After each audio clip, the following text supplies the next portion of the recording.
Speaker Ryan, members of Congress, thank you so much for having me here today. Taoiseach and Mrs. Kinney, leaders of Ireland and Northern Ireland and the United Kingdom, honored guests, it is always a privilege to join you for this wonderful St. Patrick's Day celebration. And with names like Obama, Biden, Ryan, and McConnell, you can rest assured that the old sod's stranglehold on power in Washington is as strong as ever. Now, it's true that it's not technically St. Patrick's Day, but that's okay. Most folks who celebrate it aren't Irish either. I can talk about them because I am Irish, as I have been prone to mention on this occasion. Back in 2008, the Corrigan brothers even penned a song called "There is No One as Irish as Barack Obama." This is true. As the lyrics go, from Kerry to Cork, let's hear it for Barack from old Moneygall. And somehow that line did not result in cries for my birth certificate on the campaign trail.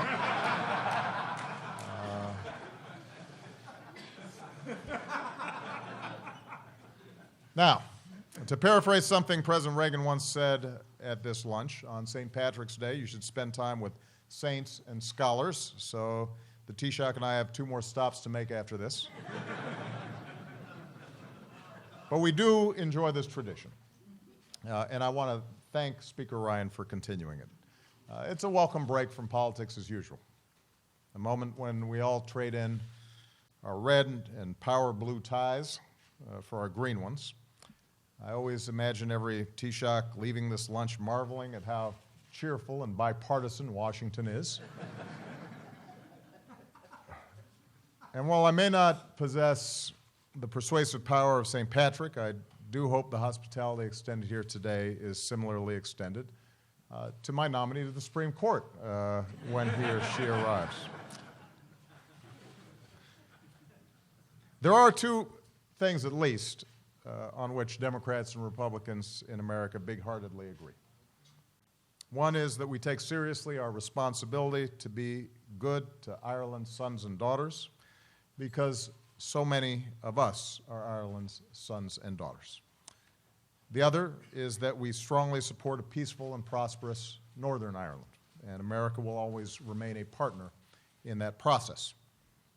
But even if it is an election year, I think the spirit of this day is something worth aspiring to all year round. And Taoiseach, I hope that you'll forgive me, indulge me for 1 second as I comment on our domestic politics just for a moment. You know, in my State of the Union address, I remarked that many of you have told me you'd like to see more cooperation and a more elevated debate in Washington, but everyone sometimes feels trapped by their politics. I understand that feeling. I served with many of you in Congress. And so I know that I'm not the only one in this room who may be more than a little dismayed about what's happening on the campaign trail lately. We have heard vulgar and divisive rhetoric aimed at women and minorities, at Americans who don't look like us or pray like us or vote like we do. We've seen misguided attempts to shut down that speech, however offensive it may be. We live in a country where free speech is one of the most important rights that we hold. In response to those attempts, we've seen actual violence. And we've heard silence from too many of our leaders. Speaker Ryan, I appreciated the words on this topic that you shared with us this morning, but too often we've accepted this as somehow the new normal. And it's worth asking ourselves what each of us may have done to contribute to this kind of vicious atmosphere in our politics. I suspect that all of us can recall some intemperate words that we regret. Certainly I can. And while some may be more to blame than others for the current climate, all of us are responsible for reversing it. For it is a cycle that is not an accurate reflection of America. And it has to stop. And I say that not because it's a matter of political correctness. It's about the way that corrosive behavior can undermine our democracy and our society and even our economy. In America, there aren't laws that say that we have to be nice to each other or courteous or treat each other with respect. But there are norms. There are customs. There are values that our parents taught us and that we try to teach to our children, to try to treat others the way we want to be treated. The notion that kindness breeds kindness. The longer that we allow the political rhetoric of late to continue, and the longer that we tacitly accept it, we create a permission structure that allows the animosity in one corner of our politics to infect our broader society. And animosity breeds animosity. And this is also about the American brand. Who are we? How are we perceived around the world? There's a reason that America has always attracted the greatest talent from every corner of the globe. There's a reason that Made in America means something. It's because we're creative and dynamic and diverse and inclusive and open. Why would we want to see that brand tarnished? The world pays attention to what we say and what we do. And this is also about what we are teaching our children. We should not have to explain to them this darker side of politics. We should not be afraid to take them to a political rally or let them watch political debates. We should be teaching them that this democracy is a vibrant and precious thing, and it's going to be theirs someday, and we want them to elevate it. Now, I had the cast of Hamilton at the White House yesterday, who were doing an incredible job getting our young people excited about the possibilities of democracy and the power they have to play a part in it. And these young people, drawn from every race and every background from all across the city, you could just see the excitement that they had, the notion that they were somehow connected to the story of a Hamilton or a Washington or a Franklin or a Madison. And so we should be asking ourselves, as those in power with this incredible legacy, whether we are delivering that same message to our children. Are we making them excited about being citizens of this great country? So, when we leave this lunch, I think we have a choice. We can condone this race to the bottom or accept it as the way things are and sink further, or we can roundly reject this kind of behavior, whether we see it in the other party or, more importantly, when we see it in our own party, and set a better example for our children and the rest of the country to follow. It starts with us. Speaker Ryan, you and I don't agree on a lot of policy, but I know you are a great father and a great husband, and I know you want what's best for America. And we may fiercely disagree on policy and the NFC North.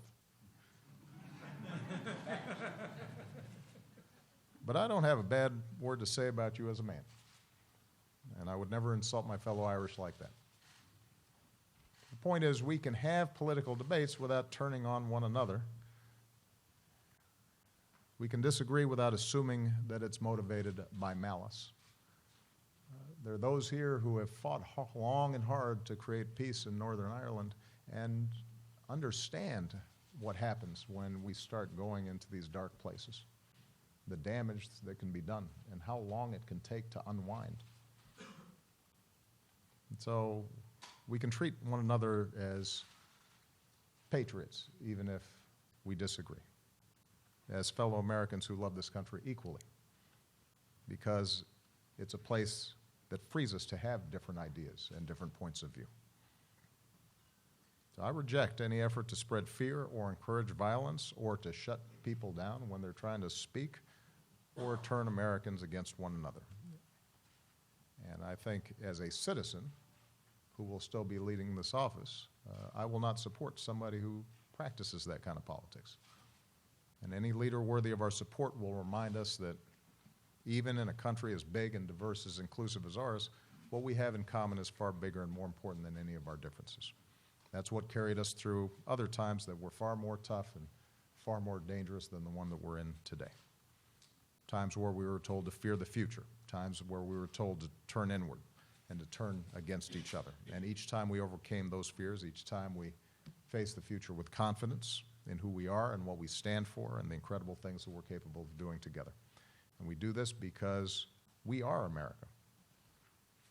It's a place that sees opportunity where others see peril and that drew so many Irish and other immigrants to our shores.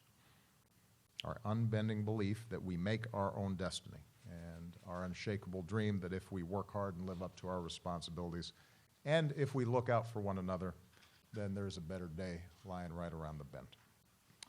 That dream has always come true in America. It is what provided hope and comfort and opportunity for so many that traveled across the Atlantic. It always will, so long as we nurture it. Happy St. Patrick's Day, everybody. Let me make a toast to Taoiseach, to Speaker Ryan, to all the leaders who are gathered here. Thank you. May God bless you, and may He continue to bless this great country that we love.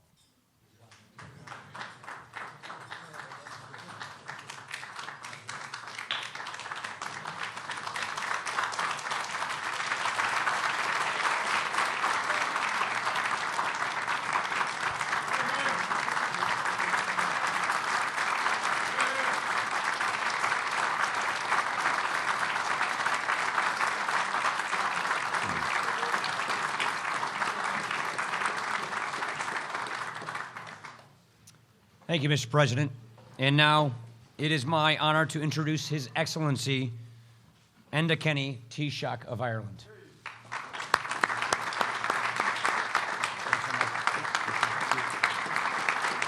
Thank you. Thank you. Mr. Speaker, Mr. President, Mr. Vice President, members of Congress, friends of Ireland, distinguished guests, Fionnuala and I would like to thank you again for the honour and the privilege of being here in this historic room at this historic time. Thank you for the profundity of your words, Mr. President. Let me say that it's, I think you two people should know that Moneygall is not that far from Graiguenamanagh. We've had meetings before in houses at the halfway point, and people will always shake hands and say, we agree. And in respect of the President's comments, it reminds me of what President Kennedy said, that this is a time of leadership, not showmanship. So maybe we might get together somewhere between Graiguenamanagh and Moneygall, if time was appropriate, have a little get together and say, well, we sorted out. I'd like to say that it's a pleasure to be back with so many of you just before the Cherry Blossom Festival and the actual day of St. Patrick's Day. And the presence of so many of you here in this room speaks for itself for the continuity of what was begun so many years ago. Let me congratulate you, Paul, on your appointment as Speaker of the House. This is a really challenging position in a challenging time politically, both here and internationally. And the world has always looked to America to lead. And it's not good when we find a situation where that doesn't apply. So you, with your experience and your long-standing friendship of Ireland, is somebody that we can be very proud of, in taking on a really challenging role in American politics, but also with profound effects internationally. We wish you the very best of luck in that.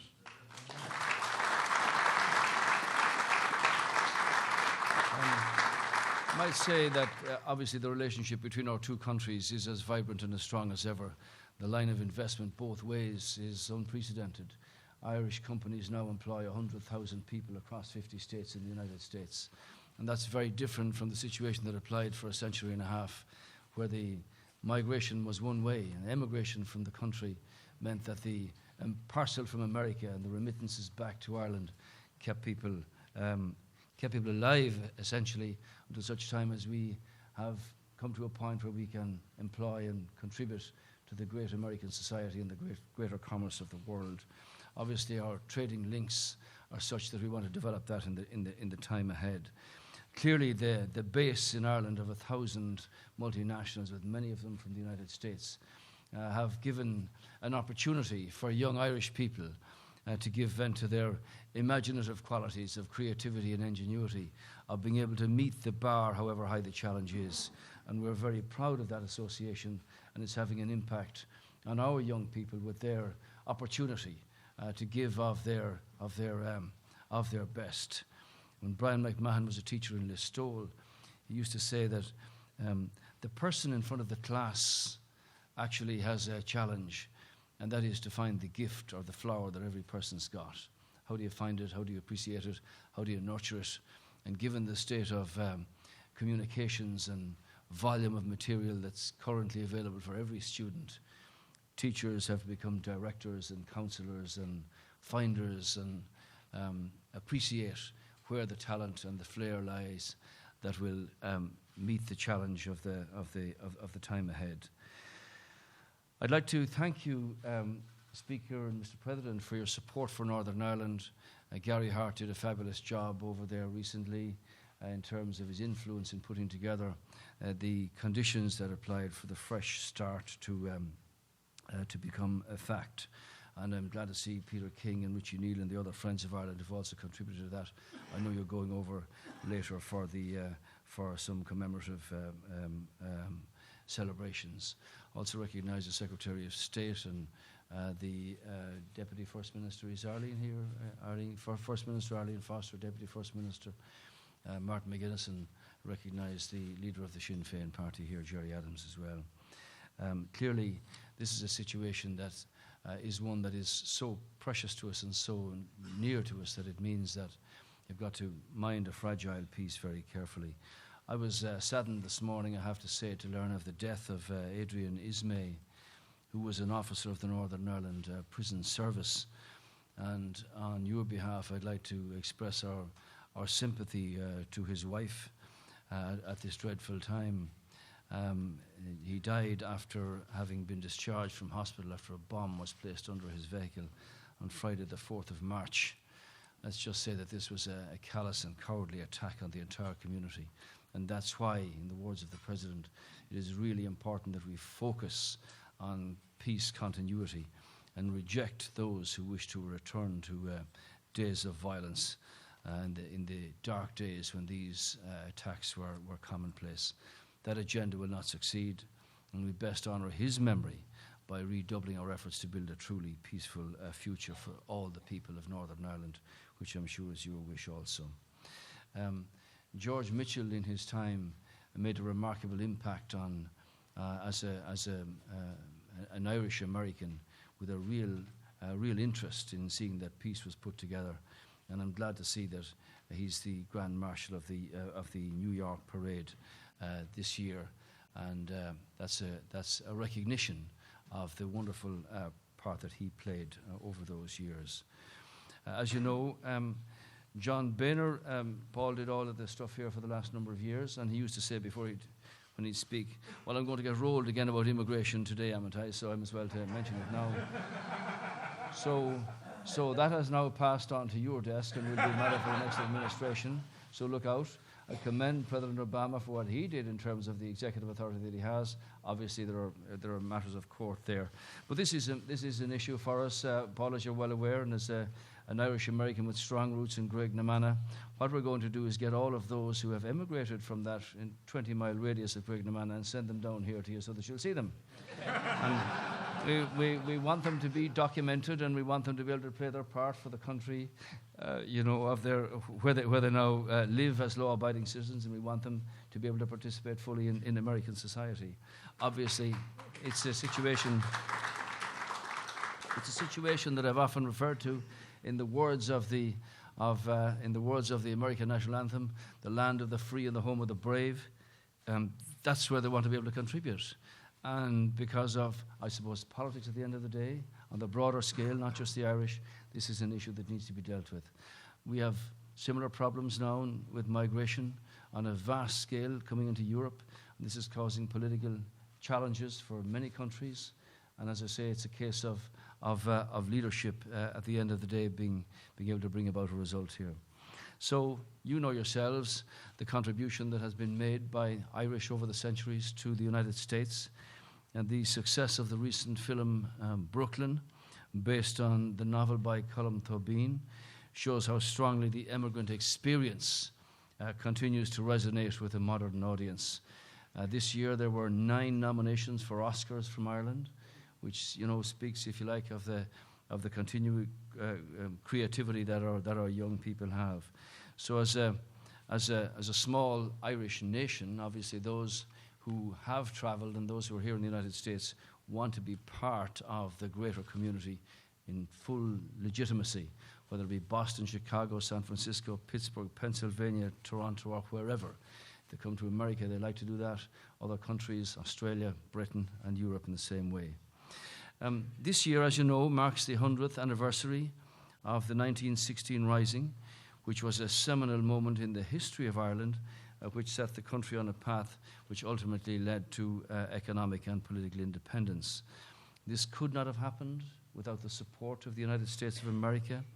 The proclamation, which was read by Pádraig Pearse outside the steps of the General Post Office on Easter Monday 1916, speaks specifically of the support of our, as he called it, our exiled children in America. Those exiled children, many of them, their descendants are here in this room, provided the crucial support to ensure that Irish independence, for so long a dream, finally became a reality. Now, I want you to understand that we want this to be a very inclusive, comprehensive, sensitive experience for everybody.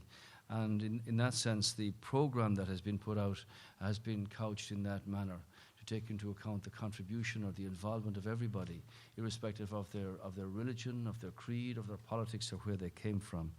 So in that sense, the commemorative centenary events are for everybody, for the entire country. So I'm especially pleased to learn about the commemorative events planned for here in the Congress, Paul. And I know that at the Kennedy Centre in May, there's a three-week opportunity to learn the poetry of Ireland, the songs of Ireland, the music of Ireland. If you want to participate, you'll be more than welcome. I also understand that here in the US there will be the Ireland 100. It's a 3-week festival of Irish arts and culture, which takes place, as I say, over that period. Let me just say finally that I know that I think on the grounds of the Capitol building here, there will be the planting of an oak tree. Whether you plant it or whoever plants it, it's a privilege that it should grow here, and it's an Irish oak.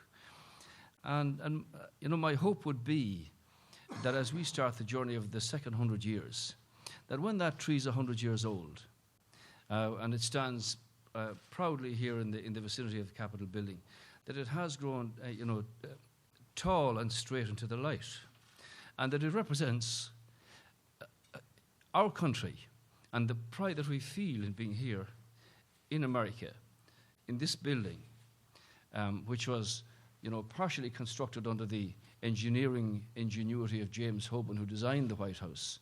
So when you're relaxed down there, Mr. President, it's an Irish architect who designed that for you. But I do hope that tree represents a symbol of continuity, and that it, reflects the best of what it is, of truth and courage and our common humanity. And that's where we need to be, and that's where politics can bring us. Thank you very much.